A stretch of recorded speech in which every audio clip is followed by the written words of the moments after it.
there's this sort of three-way race for MVP that I guess people had thought of. Maybe others had included more, but between LeBron, Kevin Durant, and Kobe Bryant.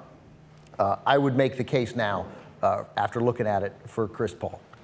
Those guys are all in the scoring lead. Durant and Kobe are tied basically at 27.9 points a game. Durant with a slight lead. Or I think Bryant, excuse me, with a slight lead in the scoring race. I'm not even sure. Like .05. Yeah, they're both at 27.9. Either one could win, depending. If some of them steps up, average 30, 34 points in the last week of the season here, they could win this race.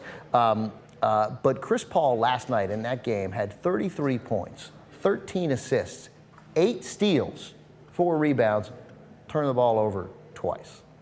I mean, and he, of course, has the ball more than any other player in the league, probably, you know, maybe Nash and Rajon Rondo, but that's essentially it. This guy controls the ball, only the 2 turnovers. He averages only 2.5 turnovers for the season. That's phenomenal. 2.5 steals, 19.6 points a game, too, shooting 47%.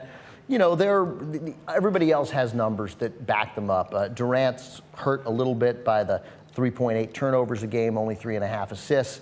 You look at LeBron averaging 27-1 on 53% shooting, 8 rebounds, 6.2 assists, 3.4 turnovers. LeBron's numbers are ridiculous. Kobe, I think, isn't in the conversation because he's only at 43% shooting. But so are you saying you want Chris Paul to be a contender for the MVP? Is that what you're saying? I would vote for Chris Paul for MVP. I mean, really? Yeah, I would. I mean, obviously, if Durant or LeBron wins, I got it. I can't really. I'm not making an argument against them. Right now, winning. I'd say Durant wins. Yeah, I don't like the turnovers. I mean, LeBron's numbers across the board are they are phenomenal. You know, they both have the same kind of help on the team. LeBron with Bosh and Wade, and Durant with Westbrook and Harden. But I don't know. I just Chris Paul and the 19.6 points. You know, he's 3rd in the league assists. He's behind Rondo and Nash, but those guys average about 12 points a game. He's at 19. With the 9 assists, shooting 47% for a point guard.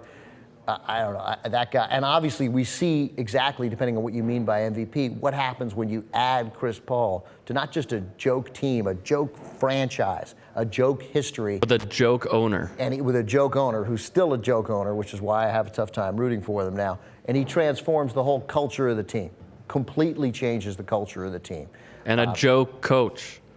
Yeah, although he's got him there, man. Oh, please. I know, but 10 games ago, it looked like they were going in the tank. You think Vinny's running the huddle in the 4th quarter? Now they're a half game behind the Lakers. All the more reason, that's a fair point, all the more reason why Chris Paul running that team deserves to be the MVP. That's who I'd vote for. I see the value. And last night, he was unbelievable. I mean, 33, 13, 8, 2 turnovers, and throws in the 4 rebounds just for good measure.